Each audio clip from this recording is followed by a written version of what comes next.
안녕하세요, 마틴쌤입니다. 지난 영상에서 우리는 두고 간다, 두고 온다, 이거를 중국어로 어떻게 말할지 한번 알아봤죠. 그게 1탄이었고요. 오늘은 그 2탄으로 가지고 간다, 가지고 온다, 이 두 표현을 한번 알아보려고 해요. 우리가 가다, 오다 같은 동사는 잘 알죠. 하지만 거기 좀 더 들어가서 두고 가다, 두고 오다, 가지고 가다, 가지고 오다, 이런 건 잘 모르는 경우가 많잖아요.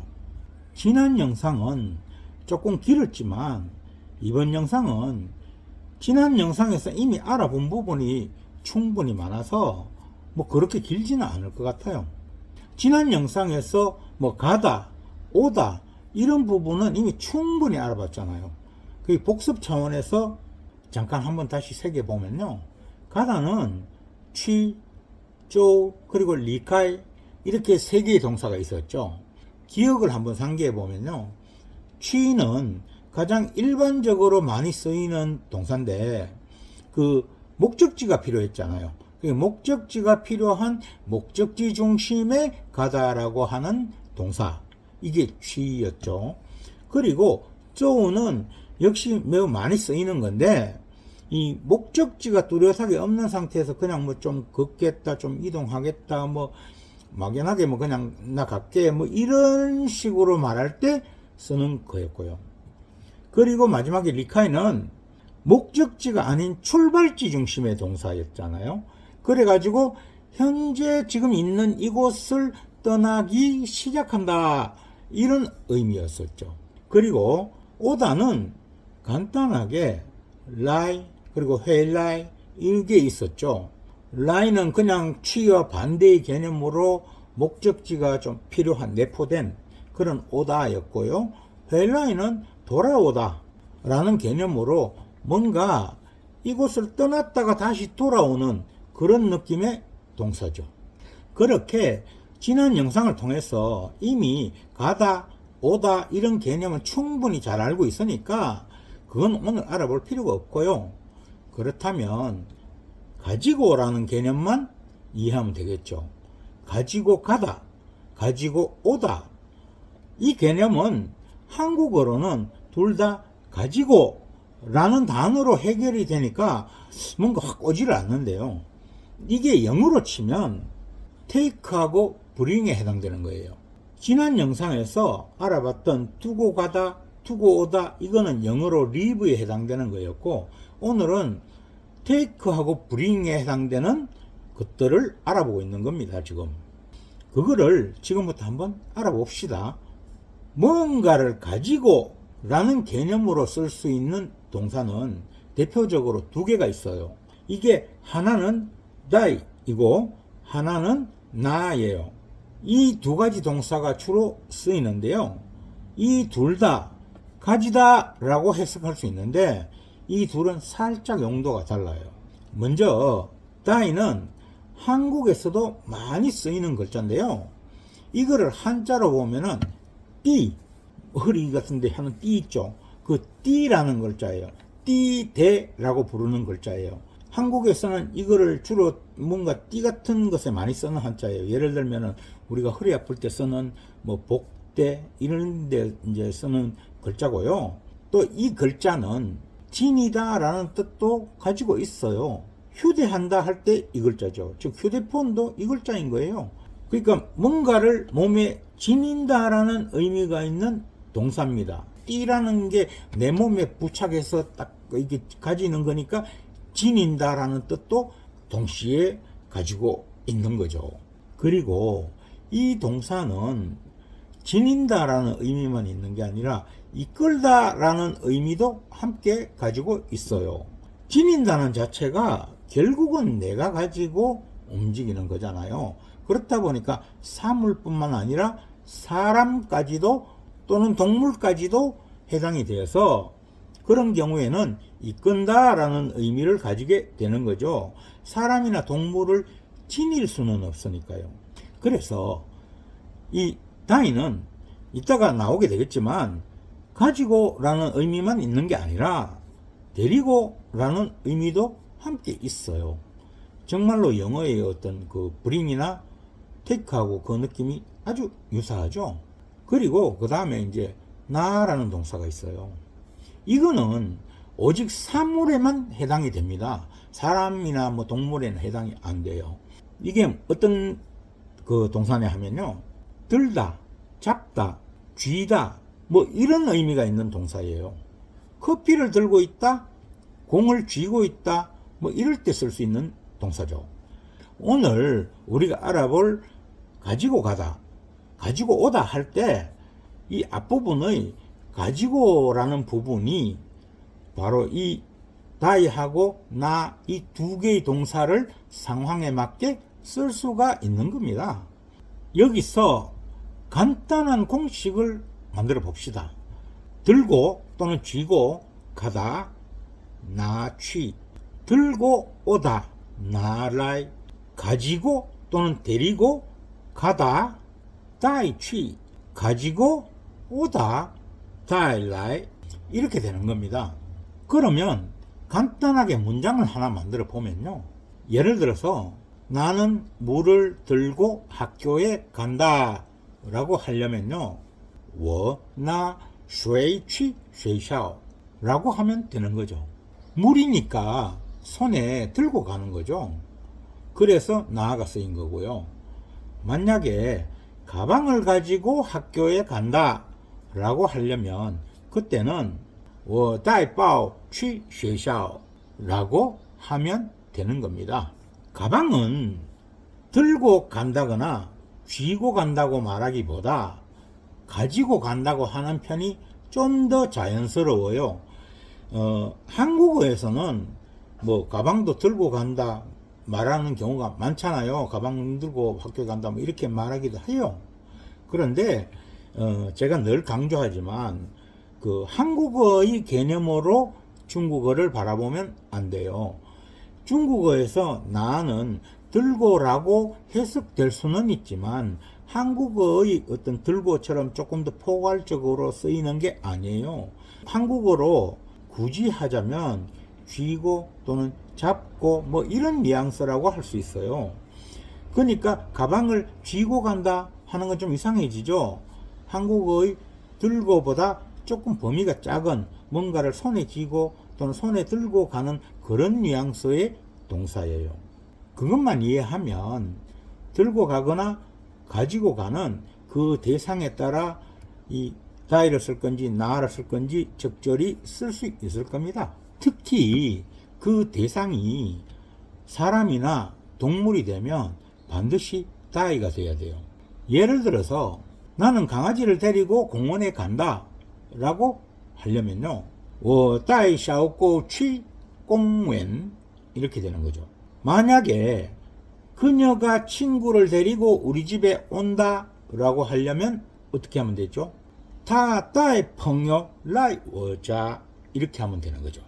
생각보다 간단하죠. 그리고 오늘의 내용에서 꼭 알고 넘어가야 될 중요한 부분이 하나 있어요. 이게 뭐냐면 중국어에서 가지고 간다, 가지고 온다 할 때는요, 바로 다이나 나가 단독으로 쓰이기도 하지만 저라고 하는 보조사가 붙는 경우도 굉장히 많다라고 하는 거예요. 즉 다이저, 나저 이렇게 쓰이는 경우도 굉장히 많다는 겁니다. 그래서 이 저에 대해서도 알아두면 좋아요. 저는 우리나라에서 한자를 좀 아는 분이라면 착이라고 읽는 분이 많을 거예요.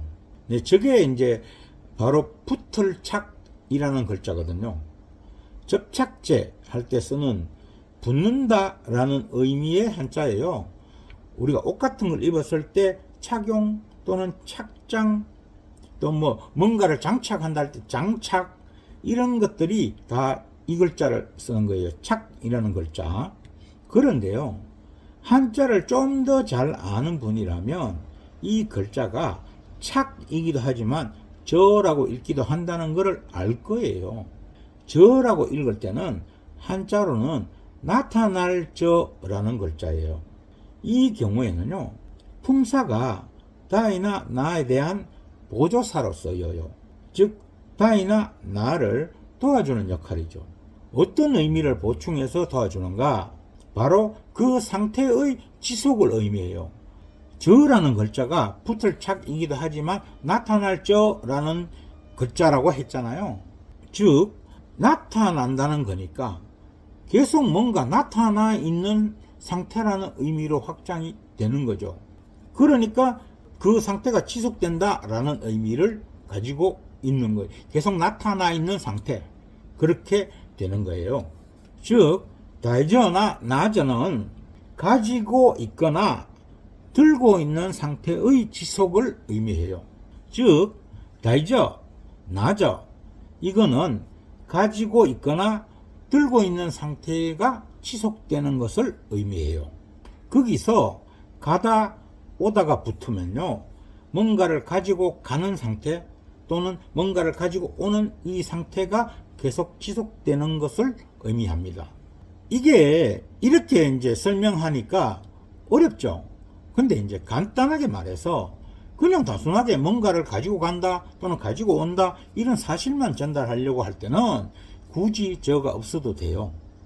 그런데 그 상황이 지속되는 것을 강조하고 싶을 때 간단하게 말해서 진행형을 표시하고 싶을 때 저를 붙여요. 예를 들어서 가지고 가는 중이다, 가지고 오는 중이다, 뭐 이런 식으로 한국어로 표현하자면 그런 식으로 그 상황이 지속되고 있음을 말할 때 저가 필요한 거죠. 예문을 좀 볼까요? 그는 책을 들고 갔다 하려면 타나슈 칠러 이렇게 되는 거예요. 반대로 이제 그는 책을 가지고 왔다 하려면 타다이슈 라일러 이렇게 되는 거죠. 이럴 때는 그냥 다이나 나를 쓰면 되는 거예요. 그냥 그랬다는 사실을 전달하는 거니까요. 그리고 책의 경우에는 가지고 갔다 라고 해도 괜찮고 들고 갔다 해도 무방하잖아요. 그러니까 둘 다 편하게 쓸 수 있는 거예요. 나를 쓸 수도 있고 다이를 쓸 수도 있어요. 그런데 만약에요, 그는 책을 들고 가고 있는 중이다 이렇게 말하려면 어떻게 하죠? 타나저 슈치너 이렇게 말할 수가 있어요. 이럴 때 저가 필요해지는 거예요. 그리고 마지막에 이거는요, 회화체에서 문장을 좀 더 부드럽게 만들어 주려고 넣는 거예요.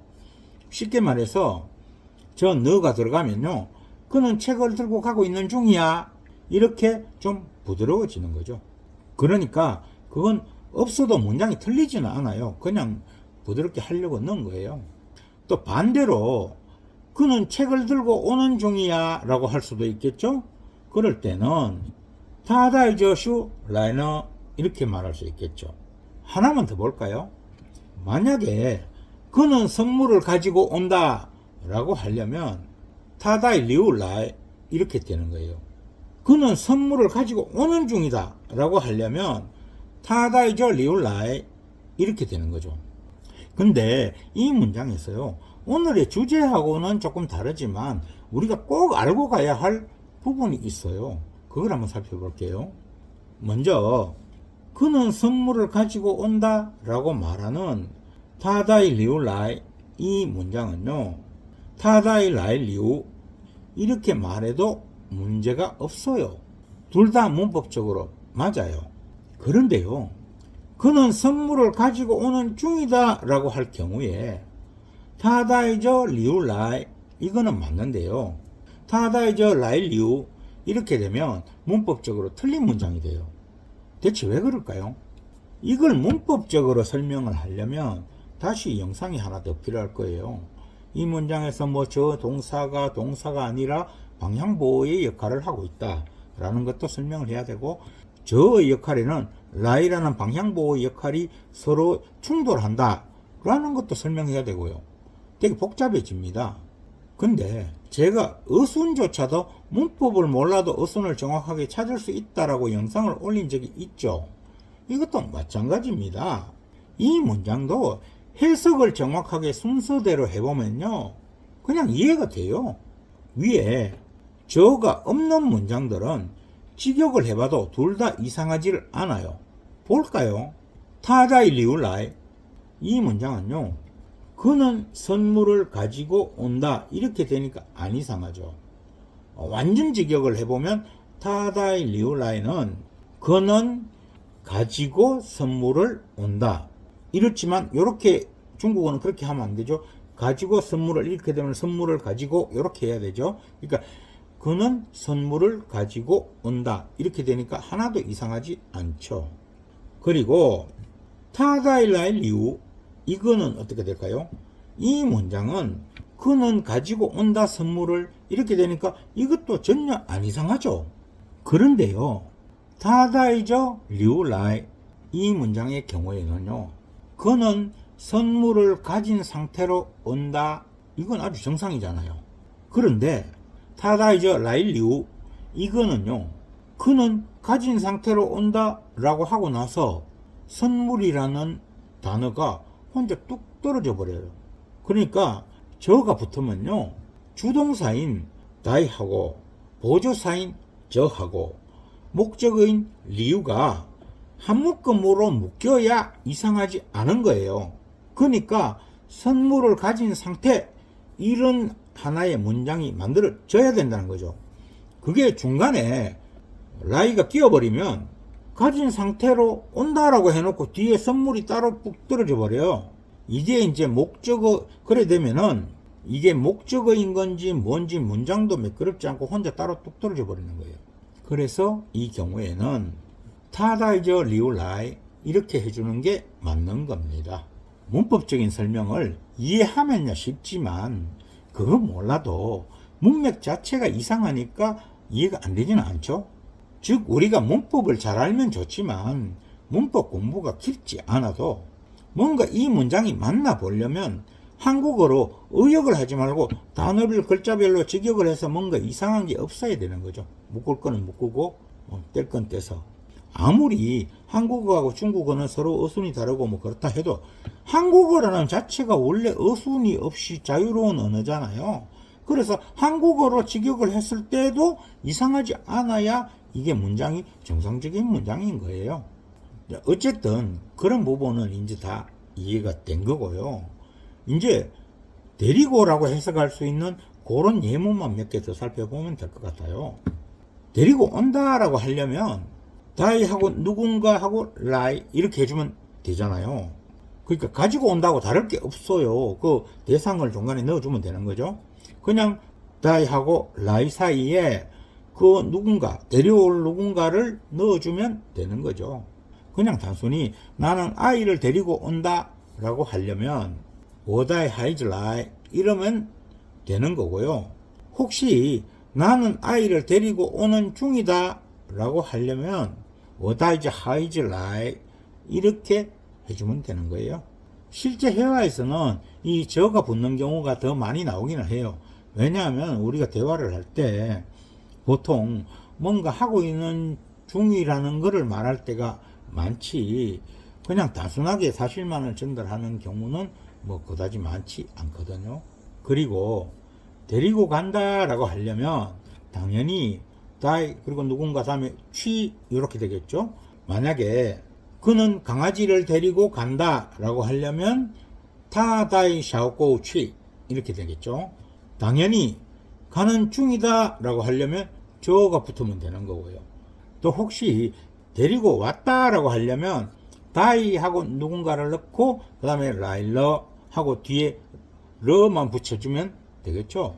즉 나는 친구를 데리고 왔다 라고 하려면 워다이 펑요 라일러 이렇게 하면 되는 거죠. 데리고 갔다의 경우에는 다이 하고 누군가 취러 이렇게 되겠죠. 그녀는 손님을 데리고 갔다 라고 하려면 타다이 커런 취러 이렇게 되겠죠. 미래형도 마찬가지잖아요. 데리고 갈 거다 라고 하려면 다산 다이 하고 누군가를 넣고 취라고 어떤 예정이다 라고 하는 의미의 다산 이것만 앞에 붙여주면 되는 거죠. 그래서 만약에 나는 동생을 데리고 갈 거다 라고 하려면 워 다산 다이 띠디 취 이렇게 하면 되는 거예요. 데리고 올 거다 라고 하려면 다산 따이 하고 누군가 하고 라이 하면 되잖아요. 그러니까 나는 고양이를 데리고 올 거다 라고 하려면 我打算带猫来 이렇게 하면 되는 거예요. 간단하죠. 자, 오늘은 가지고 간다, 가지고 온다, 데리고 간다, 데리고 온다, 요거에 대해서 한번 알아봤어요. 지난번에 두고 온다, 두고 간다, 이걸 이미 알고 있는 상태라서 좀 쉽죠? 네, 그러면 오늘은 여기까지고요. 가시는 길에 구독, 좋아요 하시죠? 그럼 다음 영상에서 봐요. 안녕.